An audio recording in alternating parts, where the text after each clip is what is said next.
The hardest part of running a workshop isn't the building of it. It's watching the registration numbers and wondering if there are enough people signed up so enough people are going to show up.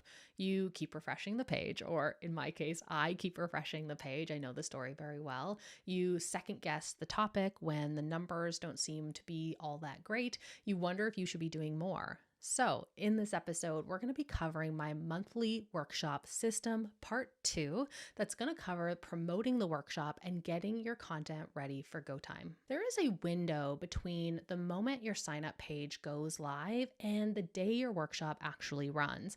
And what you do inside that window is going to determine whether you're delivering to a full room or an awkward handful of people. This part of the process is about balancing the promotion and preparation part of your workshop process. So let's quickly recap my monthly workshop system. Step 1 was planning your workshop and nailing down your topic. Step 2 was setting up your workshop sign-up system. Those steps were covered in part 1. So if you haven't watched that yet, I want you to stop this video and definitely go and do that first. Otherwise, you're going to be missing a huge part of the foundation of the system without it. I'm going to pop the link down below. Step 3 is promoting your workshop, and step 4 is creating your workshop content while you're doing the promotion. So step 3 and 4 kind of happen in tandem. That is what we're covering in this episode. Then in part 3, we're going to cover the final 2 pieces of the system of delivering your workshop, following up and turning this into a repeatable and optimized system. If you've ever found yourself dreading the work in this part, I want you to remember that it's an investment, right? Since we're focused on the repeatability of this workshop, everything you create, the workshop, the promotion, is going to be used again, and it's going to get better and better through the refinements that you make in part 3. So let's start with promotion. Promotion is where most workshop strategies fall apart. The effort is usually there, but the plan isn't. People promote sporadically when they remember. They maybe feel like they run out of things to say by week 2, and then they wonder why registrations are so low. The workshop itself may be great, but the promo period just didn't do its job. This is step 3. This step is structured into 3 weeks of intentional promotion built around a simple principle. One message done well across multiple formats is going to always be creating something new from scratch every single day. When the promo plan is mapped in advance and the content has a clear structure, the whole period, your whole promotional period, becomes manageable instead of overwhelming. There are 5 priorities here. Let's go through each one. Priority number 1 is to plan your promo. So before you write a single word or start thinking up angles, or you want to map out the calendar, you want to start by setting your promo start date, count the total number of promo days, and decide how many invite emails you want to send and on what dates. This one step is going to remove a huge amount of friction from the promo period. When your plan is mapped out in advance, you're never going to be scrambling to figure out what to send or realizing that, oh crap, I haven't promoted in a week. The weekly ramp also follows a consistent pattern. I want you to plan at least 1 message in week 1, a standalone one, at least 2 in week 2, and at least 3 in week 3. And I want you promoting daily during the week of the workshop right up until the morning. So the last 48 hours. Priority number 2 is to brainstorm your angles. So every piece of promo content starts with an angle, right? The angle is what makes someone stop and actually read before they even know there's a workshop to register for. Think of these like your hooks, but it's a little bit deeper than that. It's your entire messaging angle for the piece of content.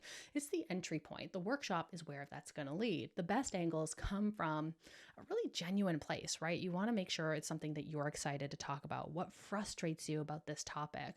What's the biggest mistake people make? What myth shows up again and again in your client convos? Is there a personal story or a turning point in your own experience that connects directly to what you're teaching?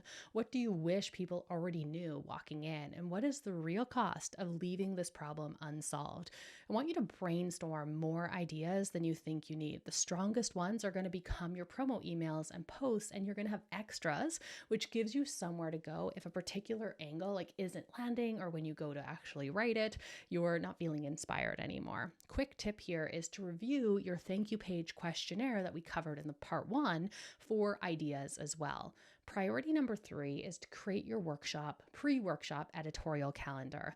Most business owners who are running workshops have a pre-launch phase problem. They jump straight into sign up for my workshop without building any real interest or activating that part of their audience or their list that's most likely to register. The promo starts and there's no runway behind it. This priority is about building that runway. So for that same 3 to 4 weeks leading up to your workshop, you're publishing long form content connected directly to your workshop topic alongside your promo emails.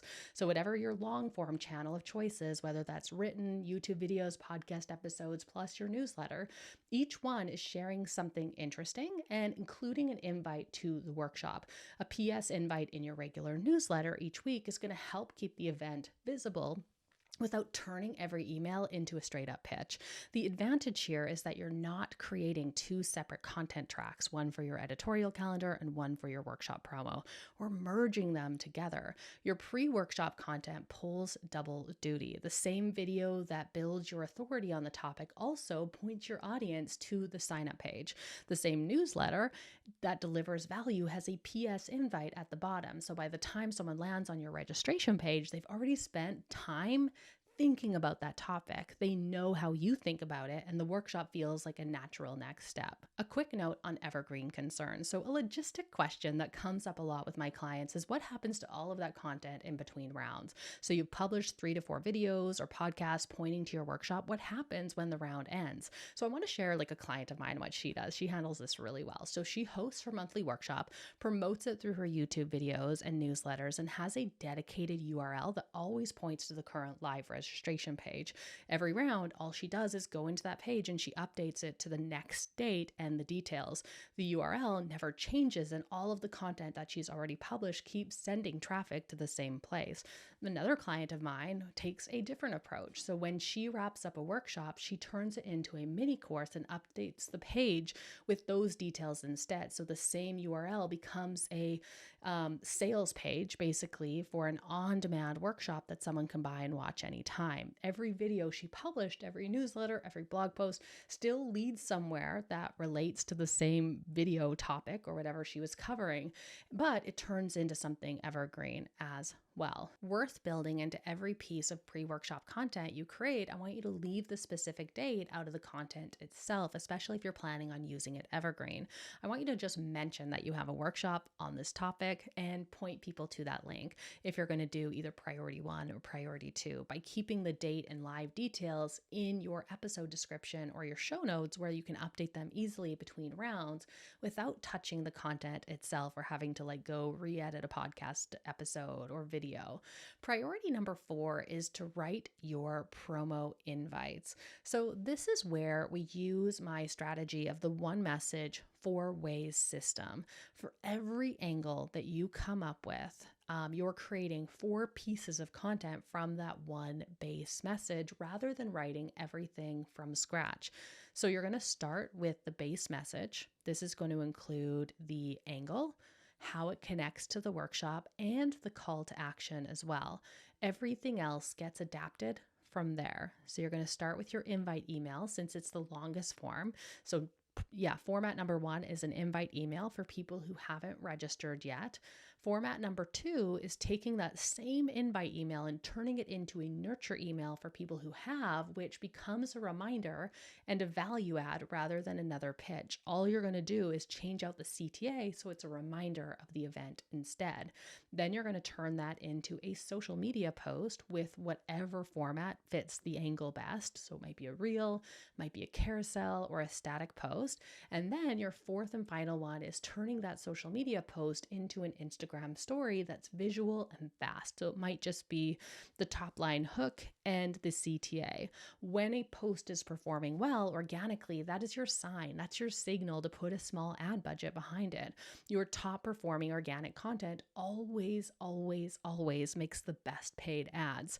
Every piece of content is going to follow the same base 3-part structure. Open with the angle, transition to the workshop, and close with a tailored CTA.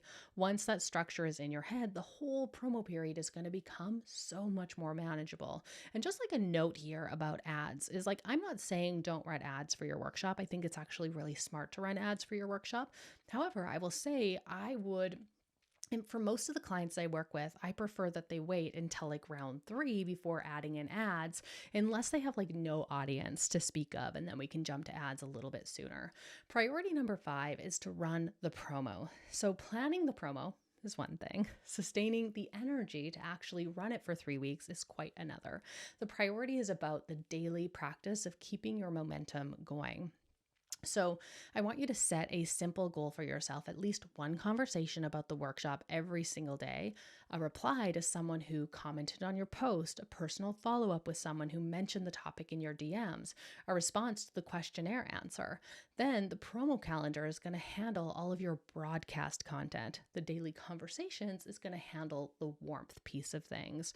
The ramp up in the final week is where the biggest lift in registration happens. Most people you're going to find are going to sign up in that final 48 to 72 hours before an event. So during this last 48 to 72 hours, 2 to 3 days, I want you to go daily with your emails, with your stories, and your posts. This is when that consistency is going to pay off the most. Priority number 3 is to build your workshop content. This is the part where perfectionism can sometimes show up uninvited. So you know what you want to teach. You maybe have the outline, but you're suddenly staring at a blank slide deck, wondering if it's good enough, detailed enough, clear enough. It's also the part of the process that I think is easiest to put off, right? The promo feels urgent because the deadline is visible and the registration numbers are staring right back at you. But the content feels like you can keep putting it off, right? You don't need it until the day of the workshop, obviously, but that's going to sneak up a lot faster on you than you realize. The thing about having a live date on the calendar, though, with real people registered, is like that first registration that comes in has a way of making this whole system, that whole like workshop date, feel very, very real, very, very fast. The commitment, I think, is actually a gift. Use it because that date is going to sneak up on you. I know for myself, like as soon as that first one comes in, I'm like, all right, it's go time. I'm creating this all for that first person, that first registration. And while you're in the promo phase, you're also getting real time intel from your audience through that thank you page questionnaire that you set up in part 1. So as that's starting to fill up, check it, right? Review it, read through it. The questions and answers that are coming in are going to tell you exactly what your audience wants and needs from this workshop.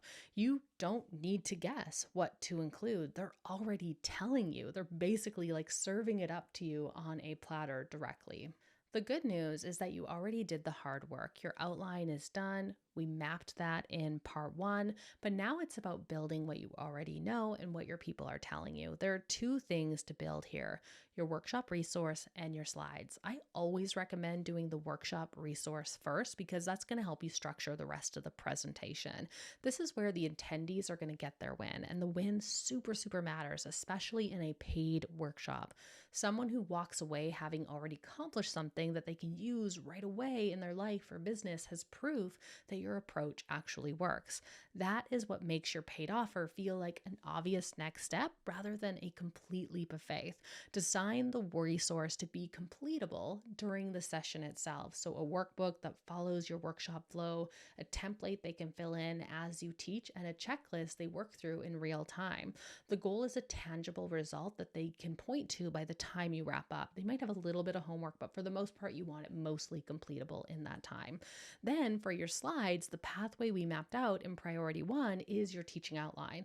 Each section of the path becomes a section of your slides, and each section follows the same structure. Introduce the step, explain why it matters, teach how to do it, share a story or example connected to that step, and then move into the work session where they apply it. That's that head, heart, hands built directly into the slide structure. Your slides and speaking notes are the last things to build here because once those are done, your foundation is set. You're ready to go. Clients hire me specifically to help them build this workshop system. We do the whole thing together: the build phase, the promo plan, the sales sequence. I am in your corner as you run that first round, and we optimize it together using real data from your actual audience. That is like one of the best things I think that we do inside of your signature scaling system. It is a 3 or 12-month coach consulting partnership where we build your custom scaling strategy, which might include this strategy. We take your offer, your audience, your lifestyle factors, and we design a business model that generates consistent revenue without requiring you to work constantly. This is not some group program where you apply generic strategies to your unique situation. It's really personalized. It's strategic guidance built in around your business, your goals, and your capacity. So if you want support putting this system together or someone in your corner as you run your first rounds, you can book a free strategy call at yourcontentempire.com/coaching. The link is in the description below. That is everything for part 2. You've got clear promotion plan to fill your seats and a process for building your workshop content while the registration window is open. Once you have finished that work, you are ready for part 3, where it's all going to come together. We're going to cover how to run the workshop itself, the follow-up sequence that converts attendees into buyers, and how to optimize the entire thing so every round gets better. This is where the system gets really, really good and starts to pay off.